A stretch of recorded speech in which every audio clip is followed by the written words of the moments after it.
Could I So, add? Sorry, Jerry. Yeah. The issue for me is I'm a bit uncertain about what the roots of your notion of generalizability is, given the Latin roots of the word, and what it might imply in terms of the map you draw. It's a really good question, Jerry. Yeah, I struggled with that. To me, and this is my own interpretation, to me, when someone claims that something is generalizable, that means it's applicable in many different areas, broadly applicable. But when you're dealing with a world where what you claim to be applicable is not accepted as applicable, is it really then generalizable? And so from almost a social construction point of view, it's the social groups that decide whether something is generalizable, not the claim of the person who is sending the message. I think it is just a different perspective on it. So I wanted to look at it from that point of view, not of what the claims in the book are, but whether or not it is accepted or is likely to be accepted, and is expected to be accepted by others. So grant that point. Does that answer your question, Jerry? Well, it further deepens the mystery about what you mean. It seems to base a concept of the triple helix that is, shall we say, independent of semiosis, that is purely, how do you put it, a Newtonian sort of analysis of data.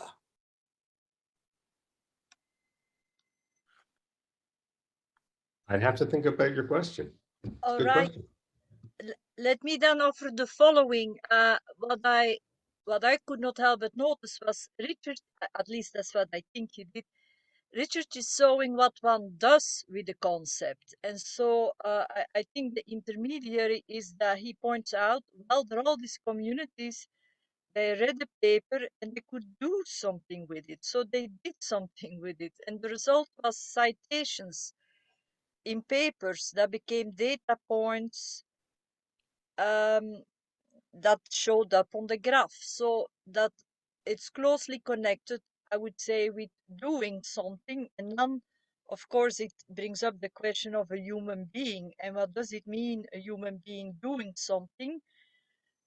And so it really then gets into the philosophy of the mind, Jerry, since you brought up Newtonian mechanics. It's like it's stimulating the mind, it's capturing the imagination. And then we could say, if we want to be functional, we say there is a problem that is in need of solving, and people have a feeling that it is helping solve the problem or a problem that they're trying to articulate. Does that make sense? Does that get close, or is that far away, Richard, of what you were thinking about? I'd rather see whether Jerry thinks it's closer. Because Jerry's the one with the question. I get fascinated with the use of language and how language is used to, that if you look at the previous two speakers and who they cited in terms of what they build upon, it's part of our language and it's a part of the way we communicate. You could consider it Newtonian in that I happen to take little atoms called citations and attribute them to that, but I'm not really care about the Newtonian interpretation. I'm more interested in that flow of ideas and how that is affected over time and how that affects people and how it affects community life. And that's just my own personal interest. So I don't know if I could answer your question, Jerry, because I'm not quite clear where you're coming from. Can I just maybe interrupt and just perhaps try to sort of situate ourselves after these three talks, because I think we've had three really fascinating talks, all of which are now raising some really profound questions about the language that we're using, the terminology that we're using, the techniques that we're using. So we have questions about synergy, redundancy, ascendancy, which is something that features in Loet's work. We've got Bob Alanovich with us as well, who can talk about that. We've got and these sort of deeper questions about community and communication and agency, I guess, is sort of sitting behind the scenes there as well. I think the other thing is that amongst ourselves now, we have a number of real people who are part of this discussion, who've contributed major contributions to this discussion. So we've got Klaus, we've got Inge, who did really fundamental work on the redundancy calculations.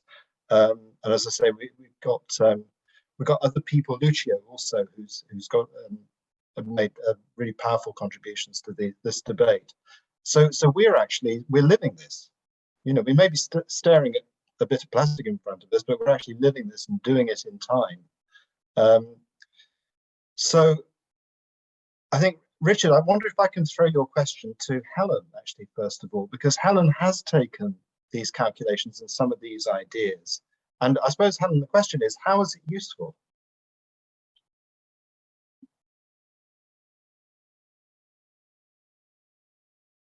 Is she there? Hi.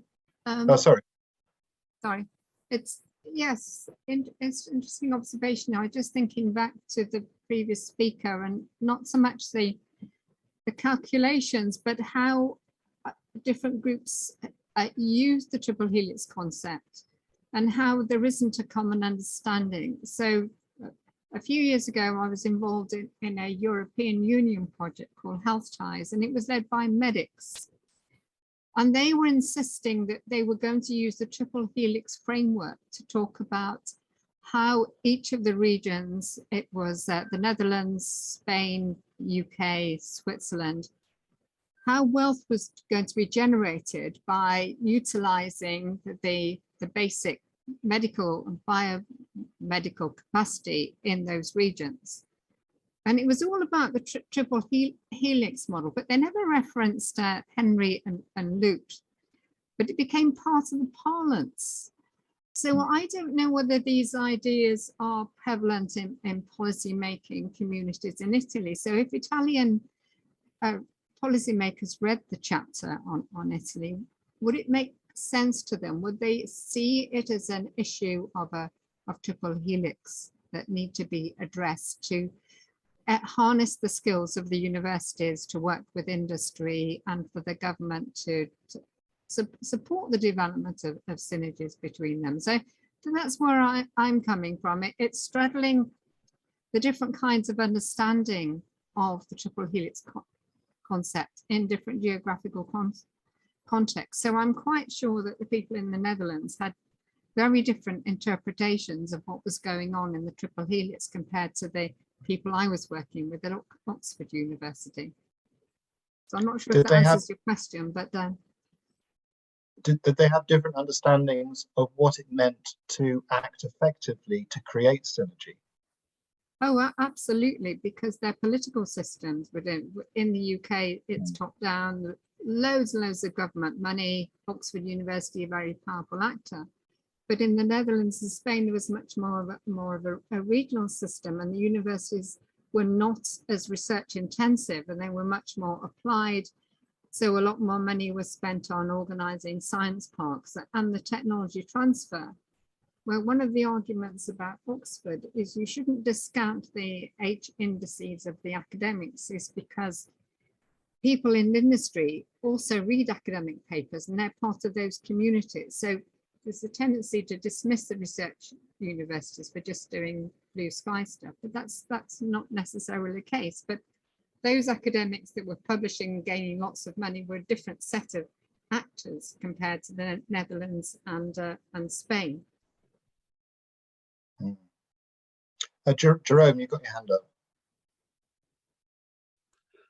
Yeah, I guess I just couldn't resist biting on this sort of crossfire on the notion of Newtonianism in Richard's graphic, because that was, I guess, one of the questions, I guess, that I was pondering in my own mind in terms of understanding, Richard, you and I were talking about these relations there on the graph,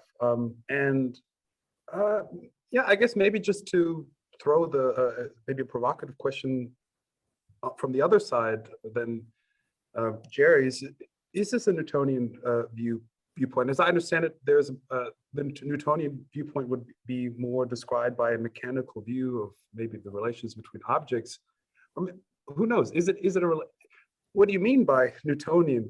I would see this as, if I understand Richard's graphic correctly, as one way to represent the relations among different scientific communities. And if that is the case, is it a dynamic representation? Is it one that includes a form of feedback? Is it one that incorporates, time? Is this a static representation of citations? Is it one that includes sort of the history of citations? Maybe that also relates to Lucio's criticism from the last time we met. I don't know if any of these questions make any sense. Also, I guess Bob Balanovich would also be very interested. Yes, but if I can let Richard answer you, and then Bob. No, I'd like let Bob go first. All right. Okay, thank you very much. And just to follow up on Jerome's point, I see your analysis as very non-Newtonian, because I'm very interested in networks and graphs, and the thinking is process thinking. It's not Newtonian thinking, which is objects moving according to eternal laws and whatnot, first of all. And then secondly, it's heterogeneous rather than homogeneous. People don't realize how much physics depends on homogeneity. It's all hidden in the language and whatnot, but it really does. And once you get out of that, you're in a non-Newtonian world. So I won't say more except that this is the sort of work I built my career on, and I consider it very process thinking. Thank you. Okay. Thank you, Bob, because you're very much, I'll build on that. In defense of Jerry's comment of Newtonian, one of the problems is that the people advocating this, Kuhn and Derek de Sola Price, were physicists. And they approached this for almost, at least Price did, from a Newtonian perspective. And that was a flaw.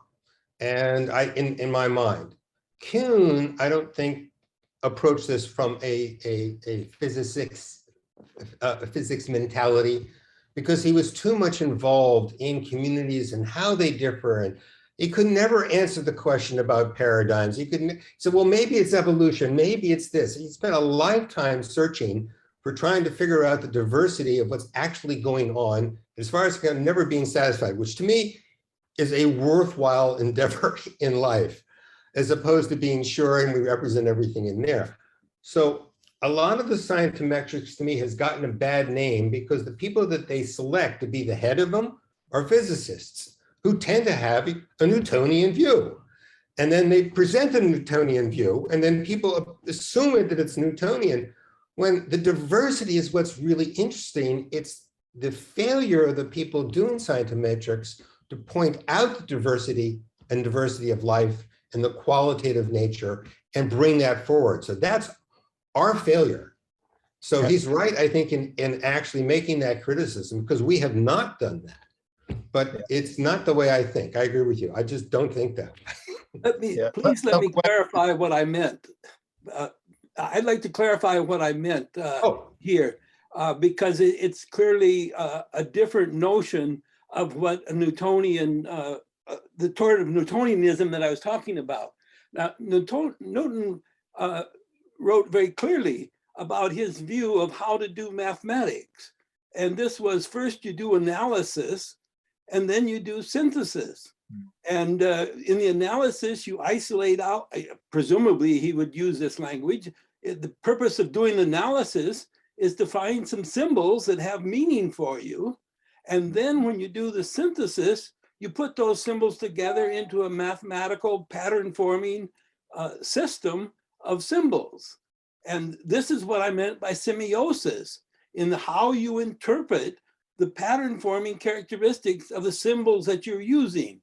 And your map there, from that perspective, appeared to me to be quite a Newtonian process of first disassembling the X number of references into, you said 100,000 communities, and then tried to put them back together in some form and create a narrative which you found persuasive about how society works. And that was the basis of the semiosis part of it. What connection do you see there in this form of analysis that is meaningful? So the answer to that more has to do with the history of development of these work. This was mostly developed by the intelligence community for finding out what other nations are doing in research that are part of what one would expect in intelligence. And it comes out also in intelligence, technical intelligence in business. And there, every client that I walked into, I guarantee you, they are all highly, highly skeptical that you can actually characterize actual communities in this fashion. And at every single time, the scientists who actually are on the bench are top ones. You look at their own communities and they flip out. They get emotionally involved. It's that, I know that person, I know that person, you've captured it. You spend decades trying to get a measurement technique that actually captures what people who are scientists, and I'm talking Hans Stormer at Bell Labs, I'm talking top researchers around the world. This is where we've had to test this over and over and over again for 25, 30 years. So I would just recommend that you suspend disbelief, and I'd be happy to show you different ones, and you could judge for yourself. They're not relevant, they're not. But I actually, when I tested this and first looked at it, it was based on the reaction of researchers that I knew when I was doing my PhD. And their ability to say that really captures the world I live in. And so it's, how do we improve that? Okay, let me make a short response. I wanted to speak out first because Bob Ulanovitz and I are old friends. We go way, way back. And yeah, so we did a review of Bob's book, The Third Window.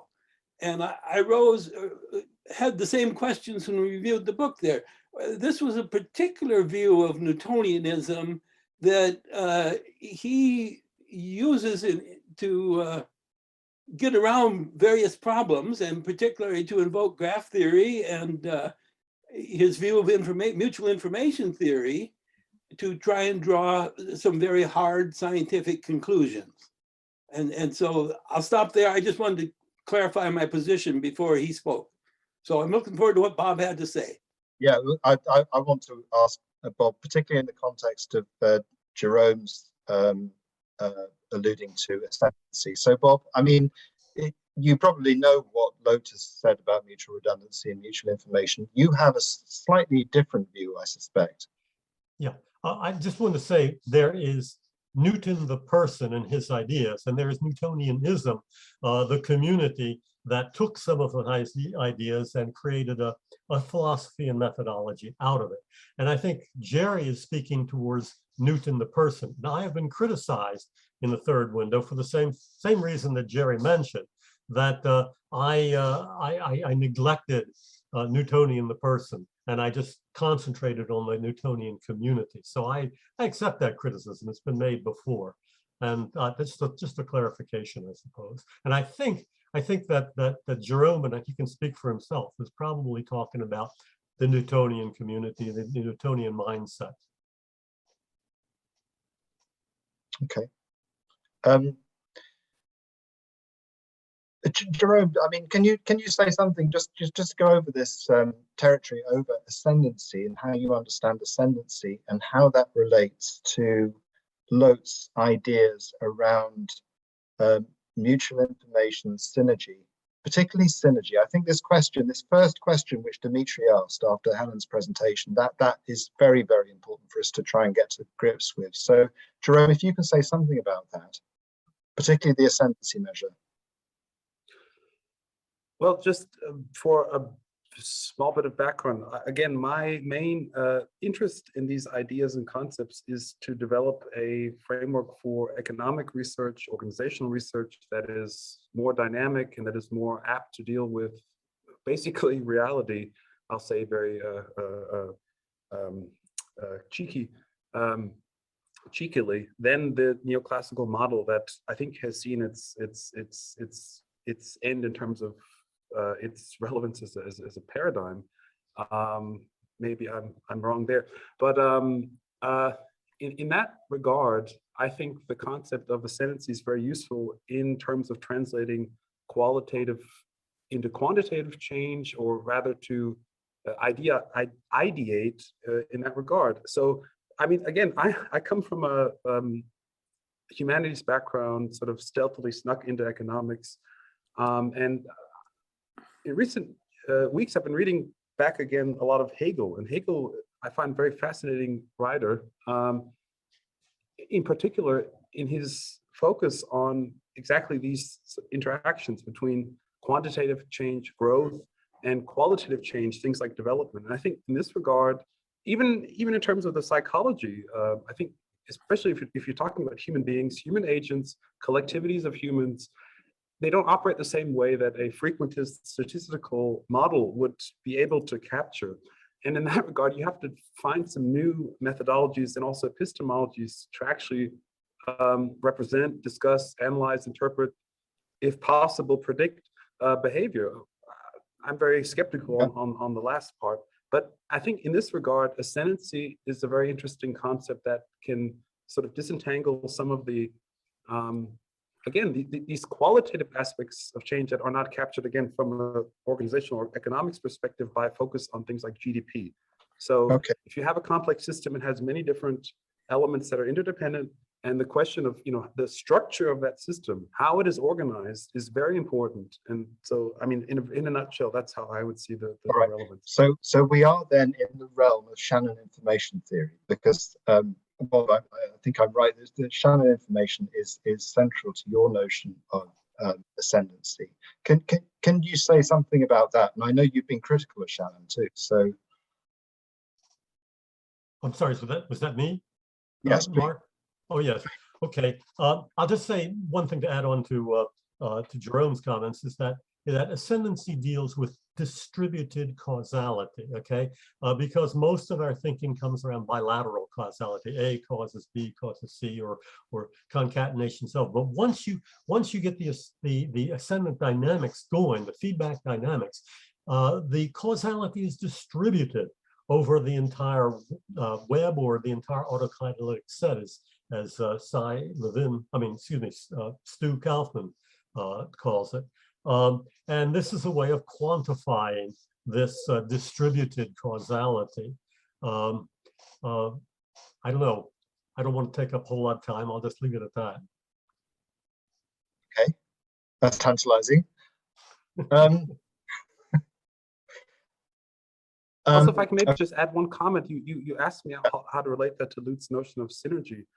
Yes. Again, I'm just at the very beginning of my exposure to Loet's ideas, and I'm probably not the best person to ask in this regard. But just on a very general level, I think that again, coming from an economics perspective, which puts competition at the focus of the analysis, I think this notion of synergy is a very useful framing tool to discuss very relevant behavior and, again, organizational elements within, again, economies that are just as, if not more relevant for economic behavior than just pure competition. So we have shared mental models.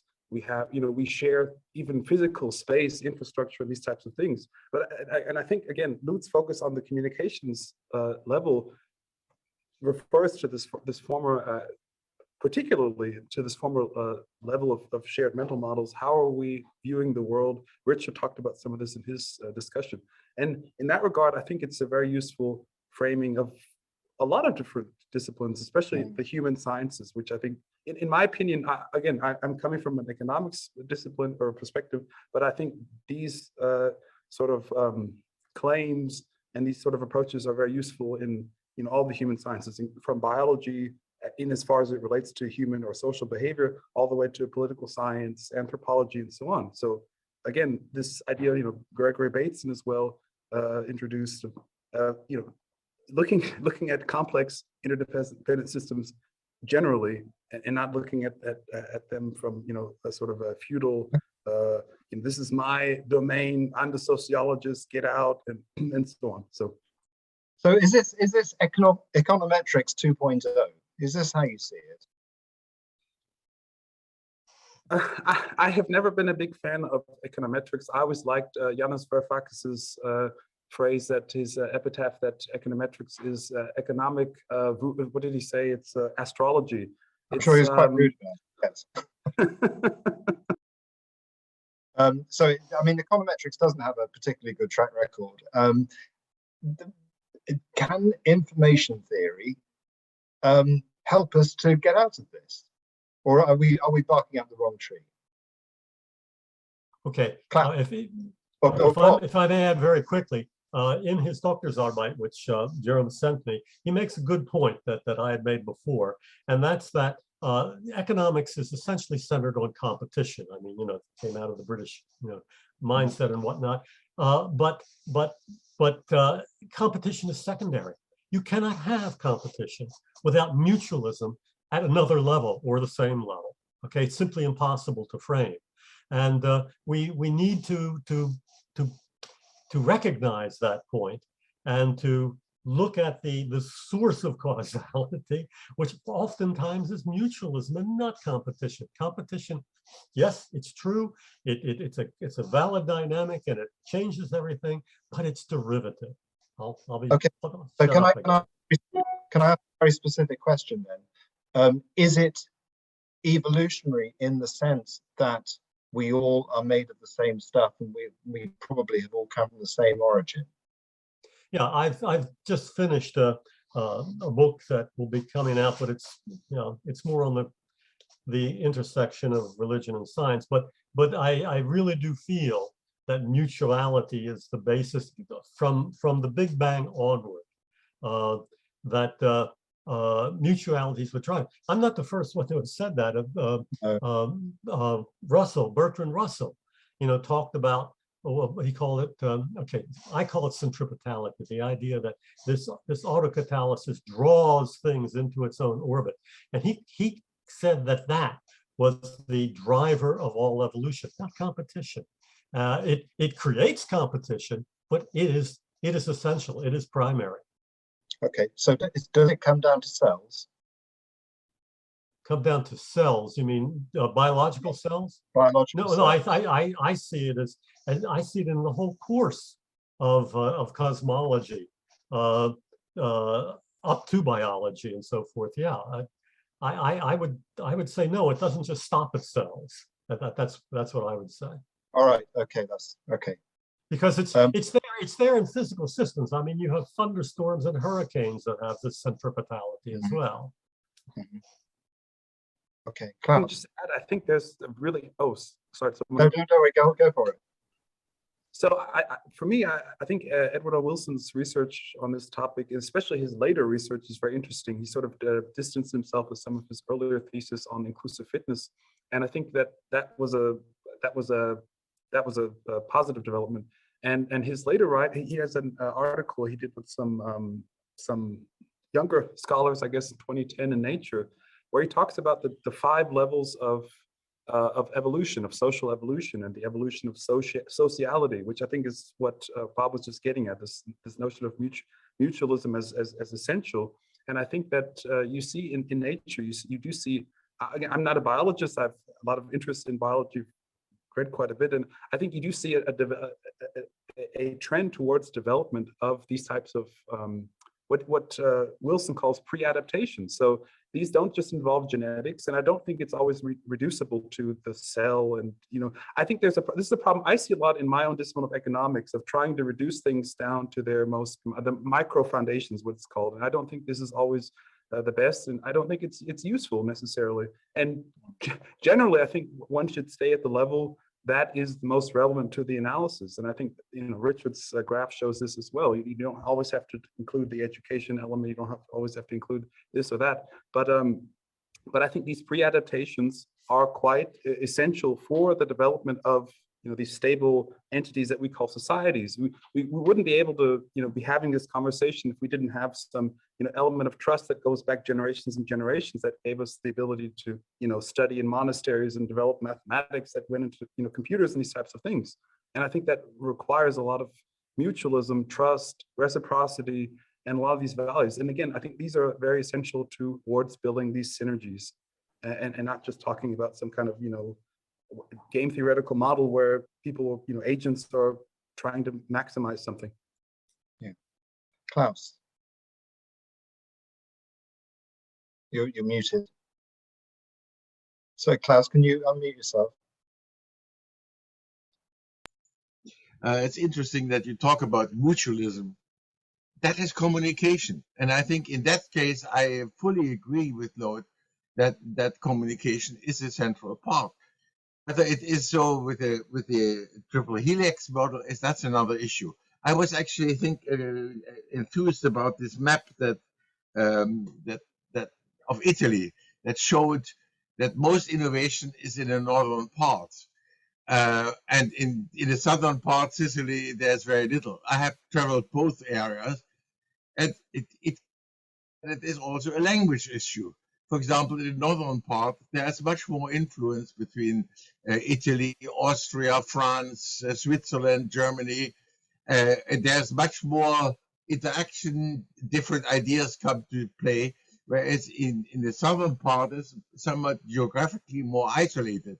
So I'm not really opposed to the triple helix, but it is a little bit of a simplification. I think, contact is important. Now, this comes back to now my own interest in two ways. Let me first say something about citation. That is, I think, is also very interesting, because citations are technically one journal, one author cites another one.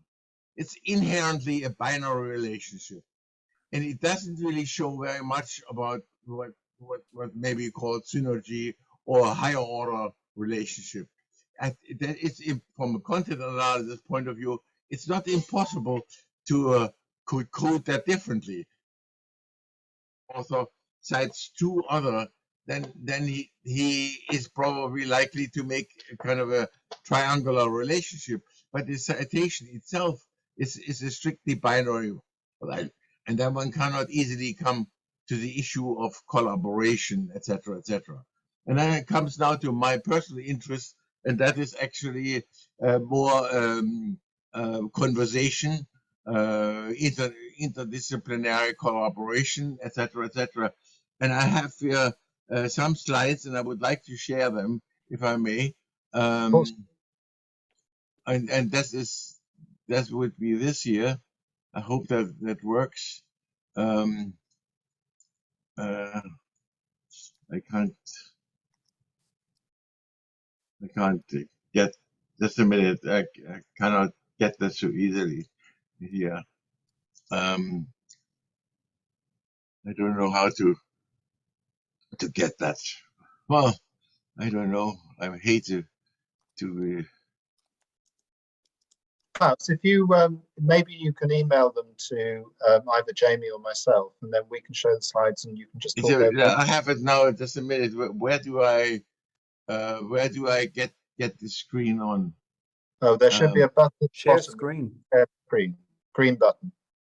A green button. No, I have done this, and I highlighted the screen that I wanted, but I don't see. But there we go. You done it. You done it. Do you see it? Okay. Yeah. Okay. Well, I wanted to say something. I mean, this has to do with all of the measurement and the whole argument. I think when you think of interdisciplinary collaboration, they are productive by bringing different kinds of people together that have no inherent same discourse connection, but etc. So there is actually what in cybernetics is often avoided. There's a positive feedback, maybe that things are expanded, the vocabulary is comes to be, etc., etc. And then as the next thing is then the issue of how that is reduced to a new product. Point is actually this is a typically evolutionary process, but it is not. It's not one that can be easily measured. Now here's kind of just a check. Cybernetics deals always with deviation, reducing negative, and avoids actually explosive kind of situations where things run berserk. But actually, conversations are just in between that. In fact, interdisciplinary collaborations are, to some extent, extending existing things, and there's a positive feedback, but it is confined by a natural limitation, namely that of understandability, respect for each other, etc., etc. So I think when you think of morphogenesis or synergy, that is actually happens to be there. Now, my question, my problem is actually the measurement of it. I can easily observe many occasions of that nature, but I think when you think of measurement, and that's in chapter 7, and I made last time already comment that I think the information theory has its weaknesses, and I want to point that out. Now, on the left side, I have just a diagram of 3 dimensions. You can call it the triple whatever. And if this is the distribution, the frequency distribution is somewhat like this here, there's no binary relationship. It's all tertiary, or it's all triple. That means any 2 relationship doesn't mean anything but the combination of all 3. Now that is what the in information theory, the 3rd order type of information measures, the Q measure. I mean, Loet calls it T1, 2, 3. So, but that is on the left side, at top. On the right side is just the opposite. There's an example where there is no relationship between the in 3 ways. It's only between 2, and that means actually the information theoretically, the relationship between 3 is 0. And now comes to the one that is actually much more interesting, and the lower left corner. When you have relationships, binary relationships, if you want citations or whatever, and if they are very strong, they can over-determine the relationship of the whole. And at that point, the information theoretical measure becomes negative. It means that the 3 binary relationships are over-determining the whole, and by calculus, by the information calculus that the Loet always focuses on, you have to compensate and you have to reduce something in order to get the sum. So that means actually a negative measure is of this Q or the T1, 2, 3 indicates there is not much in it. The binary relationship determined the whole. And so I think that this is it's a very interesting phenomenon. And at that point, the information theory as adding and subtracting quantities will not work. This is what my criticism was last time, and when we chapter 4. It is an artifact. It is not a probability that is measured. It is an artifact of the calculations. So I think when you have such a situation, to me the interesting part of when you have a relationship like on the left or figure 7, when the binary relationships are very strong and determine the whole, and there's no tertiary relationship. That's what I call redundancy. That means you could almost drop one of the binary relationships out, and you still get the same kind of thing. That is what I call redundancy. Loet has a different notion of it, and I wanted just to be sure of that is not confused. And from my point of view, redundancy means that you say you use more capacity than you have to. and that means you duplicate something, and etc. etc. So, and I think there is a danger of taking the information theoretical artifact and taking this as a measurement. Now, Loet has lots of tables of the various organizations, and they're all negative. I mean, the tertiary measure are all negative, and he claims this to be evidence of a synergy between three, and it's just the opposite. I think that the point of view or information theoretical point of view, I think that is not sustainable. I mean, on getting rid of the measurement issue, I am really very much interested, as I mentioned, namely in the issue of collaboration and what does it mean, and holding, for example, positive feedback in check by a very natural human quality, and then you have to still understand it, you have to still be with it, etc., etc. But that is not measured, and this is called morphogenesis by Maturana, Mariurama, not Maturana, and or you can call it synergy, but this is not measured by the information theory. So that's what I wanted to mention. Thank you. That's incredibly useful. If you look at our social problems, in many ways they are connected to the fact that the ways that we measure social life, particularly econometric techniques and so on, are not very good. And I think one of the interesting questions is that the search for better metrics must be an important thing to do. What would you do, given what you've just shown us, and given that there's so many intangible aspects of human communication, as you describe in conversation? There's so much physiological, so much is friendship in our bodies. We feel it in our hearts, you know? So what would you do? Well, first of all, I don't know what you mean by doing. In terms of measurement, you're asking? Well, how do we organize? How do we organize ourselves effectively to be viable? I mean, measurement gives us at least some way of codifying some practices, some ways of organizing ourselves, doesn't it? I mean, let me also say, by history, I'm a designer. And designers are never interested in what is, in the description of what is, rather than creating something new. And one of the things is I would ask, is it part of the system that one already knows? And it usually is not. I mean, any innovation is different. And when you measure, then you usually start with a finite set of existing alternatives, like in information theory, the maximum information theory, information or maximum uncertainty, and then you part it down and where it comes from. This is not working unless you do it in retrospect. And retrospect, once you have all the innovations in place, then you have a new space, and then you can ask from there, what is left over? How do we come to that?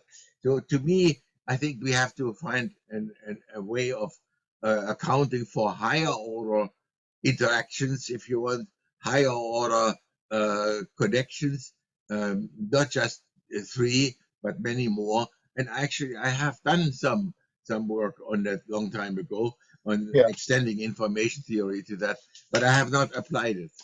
No, but I think this is Loet's motivation. I think it's what he's trying to reach towards. And we might disagree on the particular path that he's taken or the techniques, but I think the goal, well, the goal seems important. But Jerome, you've had your hand up, and Jamie as well. Jerome? Yes, I'll start he's first. I'll start since I wanted to comment directly on Klaus. What Klaus doesn't say and what perhaps needs to be distributed is that the intersects, you say there is something we haven't talked about that really makes all the difference, and that is the theory of language usage. And actually, to get back to Richard, that's something that Kuhn also kind of ended up focusing on. And that is really so extremely important, whether we think of language as being descriptive or whether we acknowledge a lot of other functions. And Klaus, and that's where I'm going to stop, he made a presentation in which he identified 4 different theories of language usage. And now we can agree whether there are 5 or 6. But the bottom line of Klaus is to say each one of us has a theory of language uses that we're actually using. And we need to be upfront before we start arguing about whatever it is that we want to do, that we need to have a little 5 minutes in the conversation to kind of say, this is how I'm working with language and how are you working with language. And so Klaus, if maybe you could sorry, what I will do is I will contact Klaus and see whether that presentation is available for I'm just looking for it now. I'll put a link in the chat. Yeah. Jerome, do you want to say something? Yeah, I think that there's a whole another dimension that we haven't really emphasized, maybe that isn't so much emphasized in Loet's book. There is, the issue of measuring, there's the issue of representing relations, but then there's also the issue, we are also sort of all part of a system. We all are also, living human beings.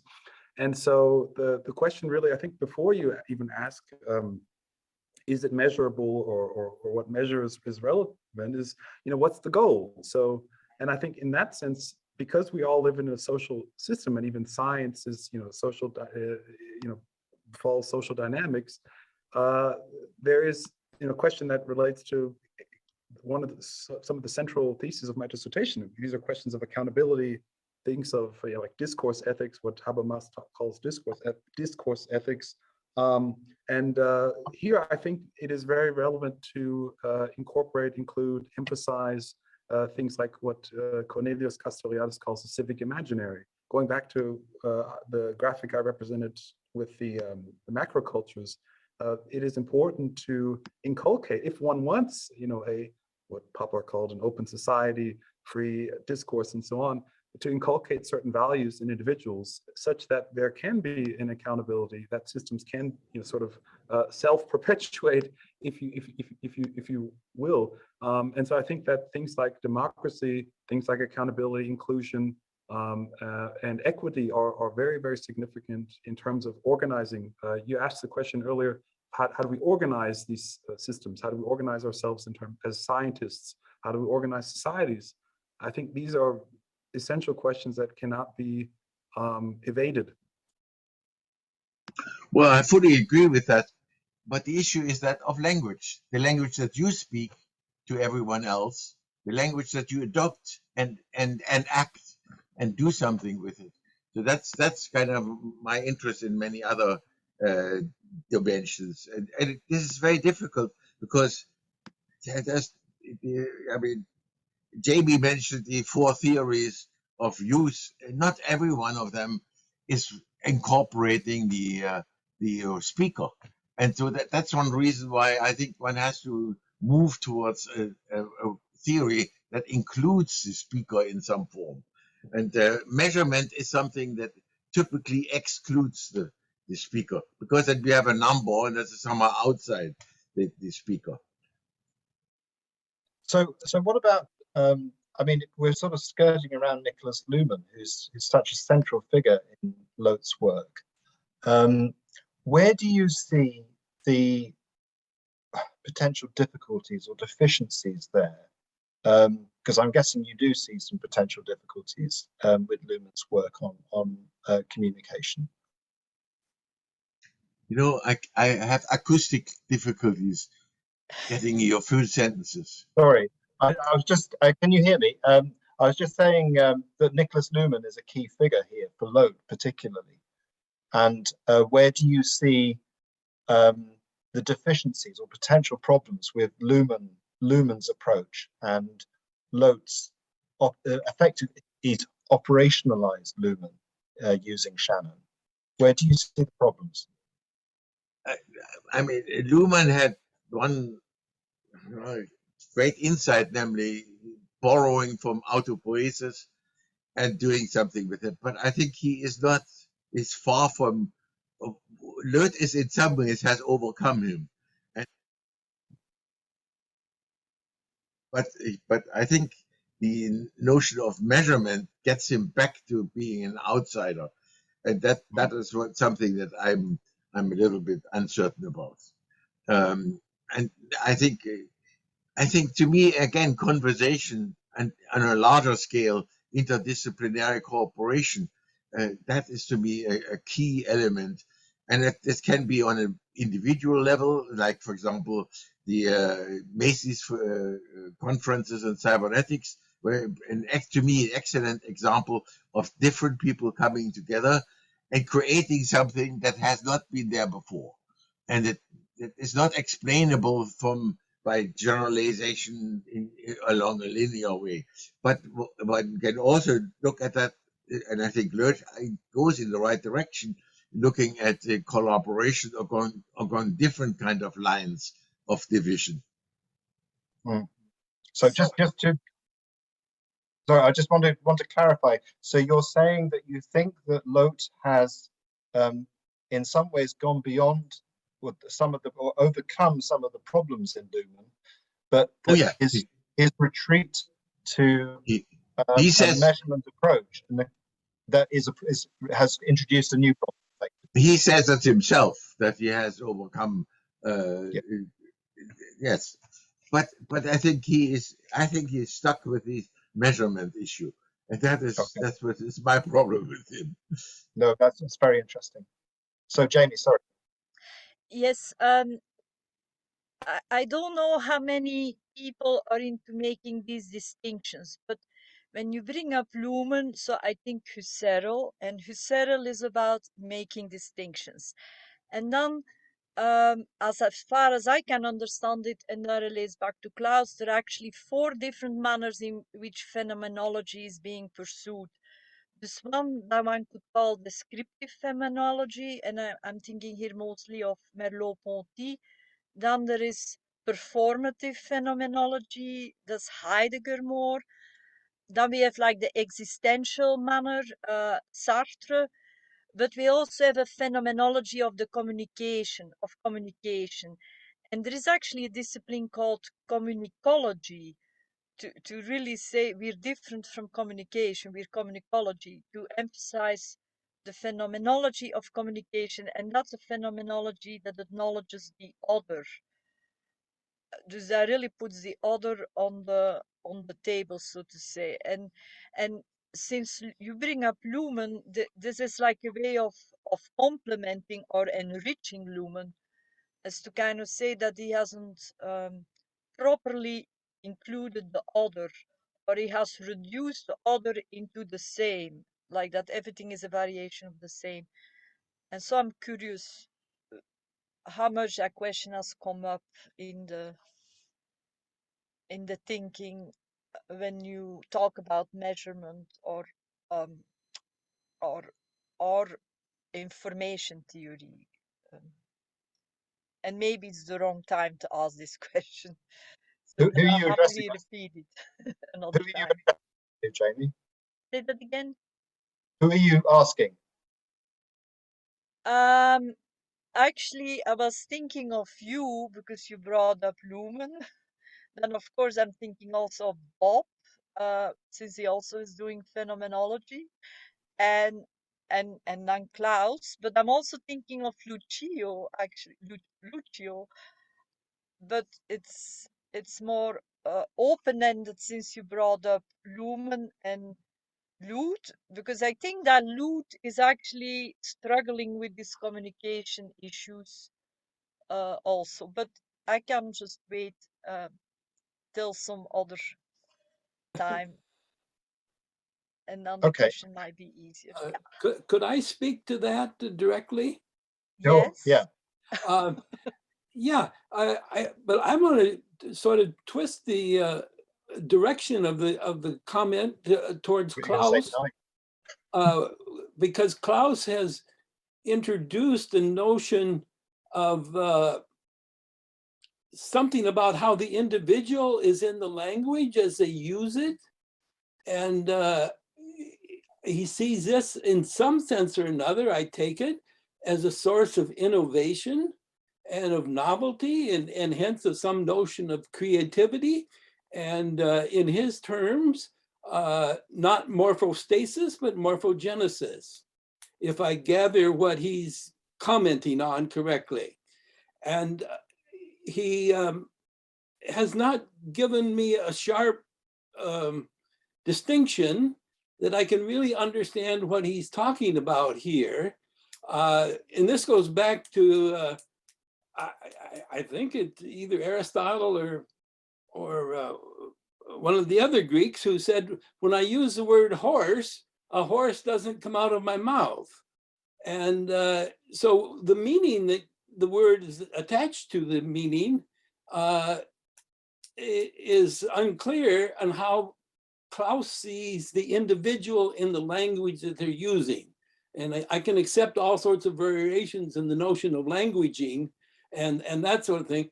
But once the word or symbol is on paper or leaves my mouth, it sort of takes on an independent lifestyle of its own. And that is what is unclear about how Klaus is using his language. Can you clarify things, Klaus? No, this requires an hour of talk. But I can tell you that, I mean, just in a nutshell, the one notion that you, for example, just in this example, is this is what someone said, yeah, an abstract objectivist notion. I mean, there is a world outside there, and there is a word that refers to it, and these are totally separate entities.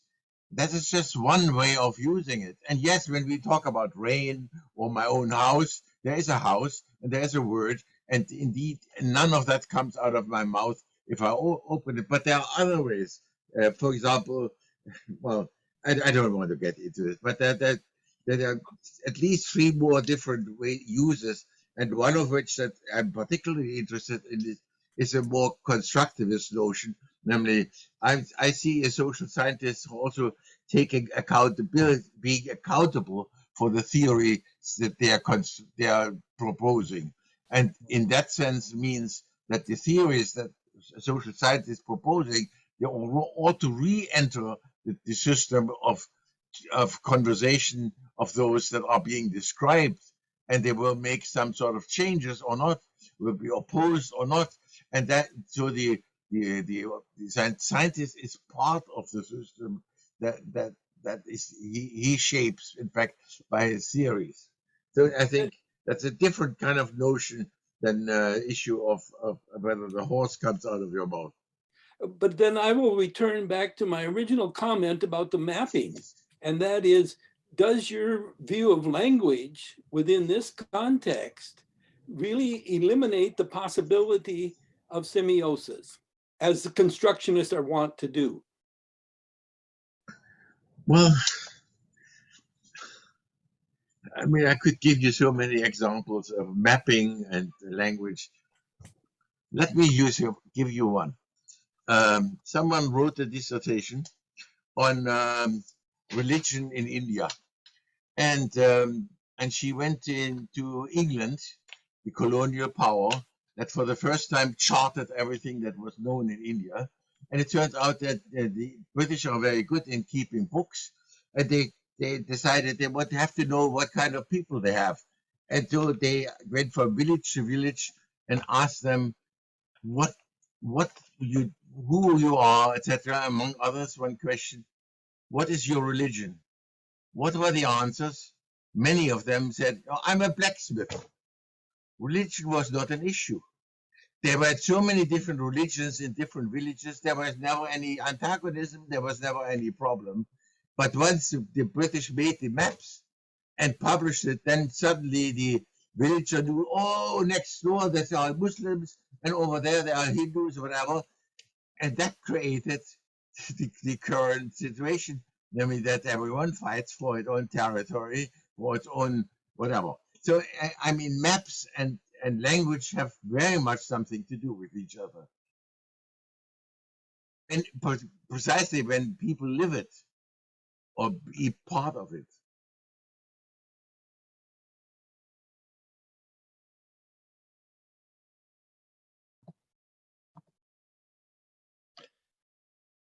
Can I make some comments? Go ahead. I find this discussion very fascinating.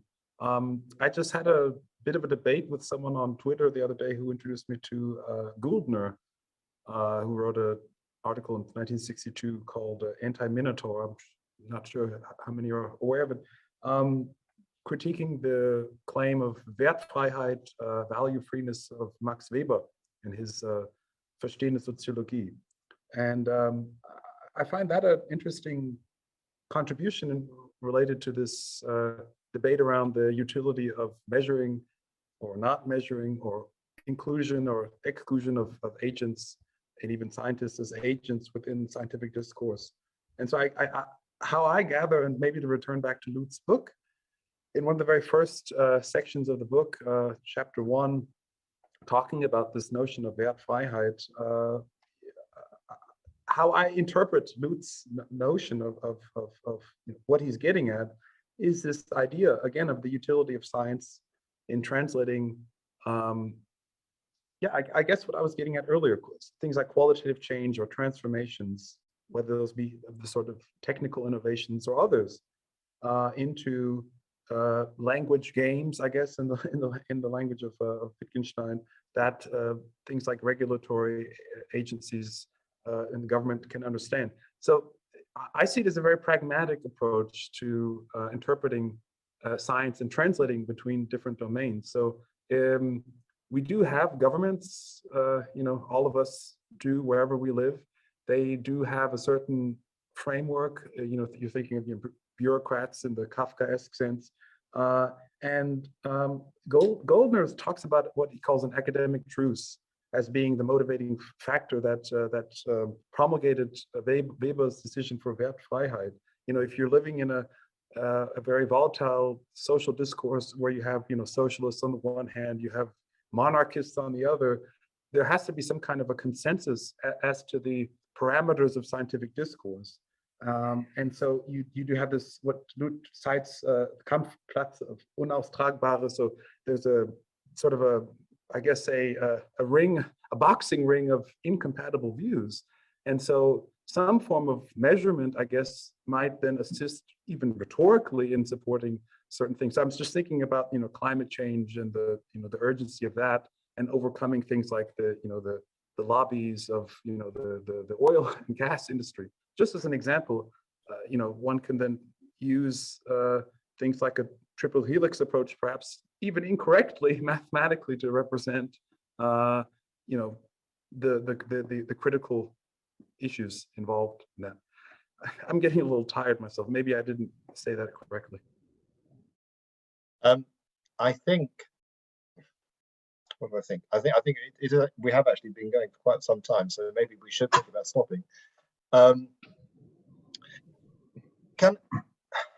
Can I ask Dimitri, because Dimitri, you asked this very powerful question after Helen's presentation. If I ask you, first of all, do you now understand what synergy is? And maybe to ask then Helen to summarize her thoughts about the presentation, followed by Jerome, and then Richard as well. Thank you. I think the discussion was extremely interesting, but frankly, a little bit beyond my own academic experience. And I'm a planner by training, so I'm not a communications specialist and not really into semiotics. I came to the triple helix through Henry Escovitz and Leydesdorff. I'm a member of the association, and I found fascinating how Loet has introduced his ideas for innovation, for example. And I'm not very clear how all this analysis would really help policymakers to understand better how to proceed with some kind of synthesis, because it's all very fine to to come to very, very analytical concepts, and which, of course, if you are more specialized, are more accessible. But I was wondering if how we could probably better penetrate the ideas of Loet, because I was, while you were talking, I went back to the book and I was reading again a few excerpts of the chapters that we are contemplating. And still, I could say I would find some of Loet's ideas a little bit more clear than the discussion that we had this afternoon. But again, I cannot say I'm a specialist in this question, so I'm a little bit agnostic about the arcanes of the communication aspects that you have raised. So again, it's a very interesting concept, but I still believe we can make this discussion a little bit more synthetic in terms of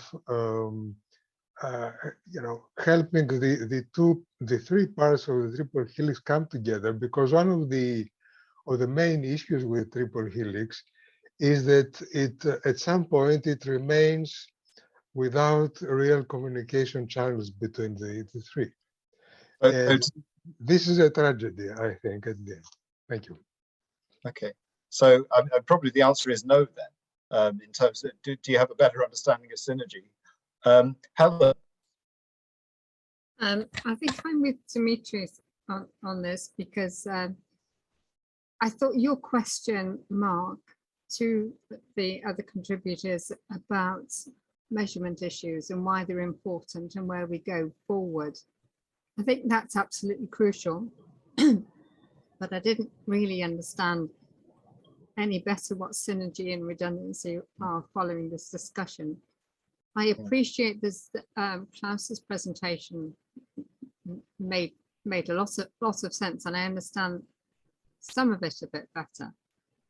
But there seem to be two dialogues going on here. There's the one that maybe I feel more sympathetic to Dimitris' point of view about what it means in practice, the theories, how you apply them, and then the more abstract discussion about measurement issues.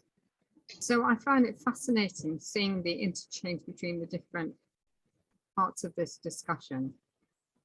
So yeah, I felt I was on a different planet half the time to so, but that's where I'm coming from. But I'm really interested in what's going on here. So thank you, Mark.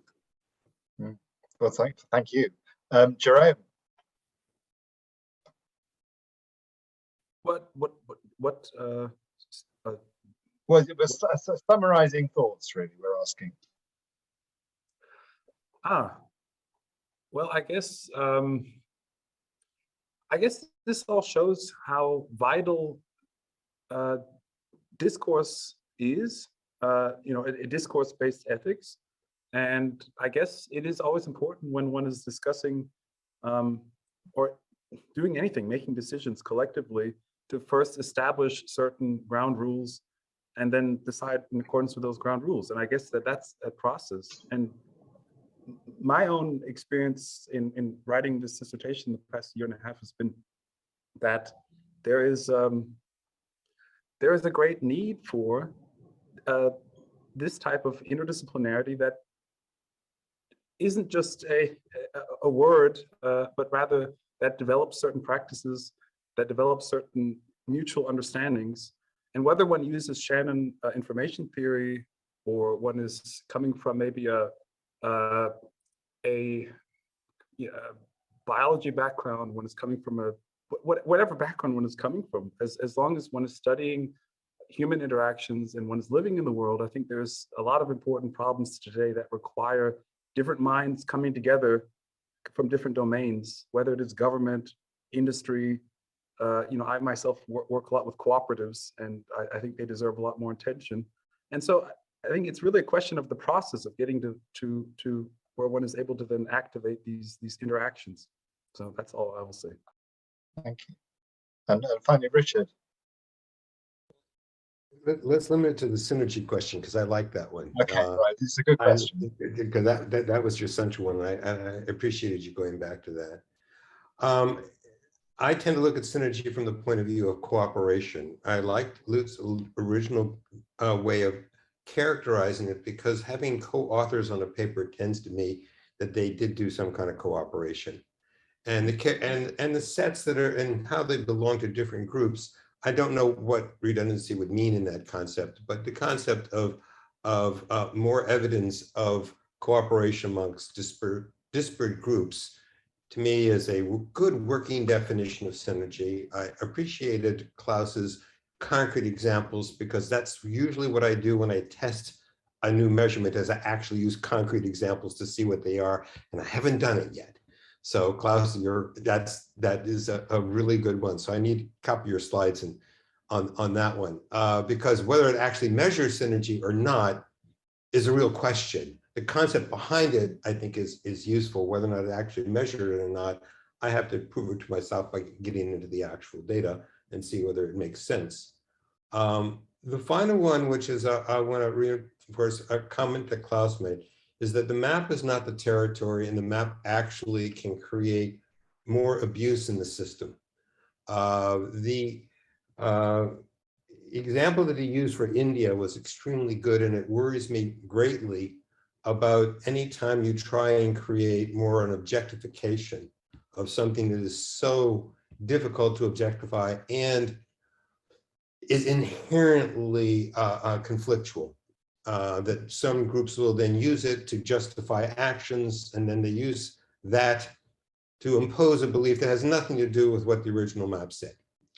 So maps have that danger because they are used as a way of exercising power inappropriately.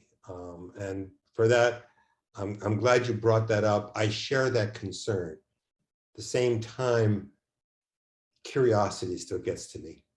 Thank you. Well, I hope curiosity gets to all of us. This has been really wonderful, as always, actually. Thank you so much to all of you for coming, particularly those of you who haven't come before. Please come back, because this is wonderful, because unlike many sort of cybernetic discussions, to have something to focus on, to have a text to really focus on, and something that's so comprehensive, really focuses our minds as well. So I think it's really great. And Mark, you just froze. I think everybody else is still alive. Maybe just to continue the thought of Mark, those people who are here for the first time, maybe just would be useful to share email addresses so the host can put you on the mailing list. Jamie's still here, I guess. Well, may I just, from my point of view, I mean, synergy to me is something that extends in complexity the parts that make it. Like, for example, in a social organization, when you come as a little worker for tightening screws or being on an assembly line, but there is always something bigger that the collaboration produces. And I think as a scientist, we ought to be not outside that system. We should see each other as part of the system and contributing to it, and making innovations, if you want, in our own concepts that are useful to society as a whole, and take responsibility for that. And I think when we deal with quantification, that is a big issue. When we deal with, for example, measuring temperature for environmental issues, that is one thing that everyone can understand, or many of them can understand. But if you deal with individuals, classifications of people, then you introduce stereotypes. And that is something we have to learn to avoid. And so I think we have to be really taking a more active role, creating synergy, and not supporting systems of description that only preserve the status quo, or if you want the ruling elites or whatever. And that, I think, to me, is a very important part. All right, so we have Mark back with us, and yes, I'm so sorry.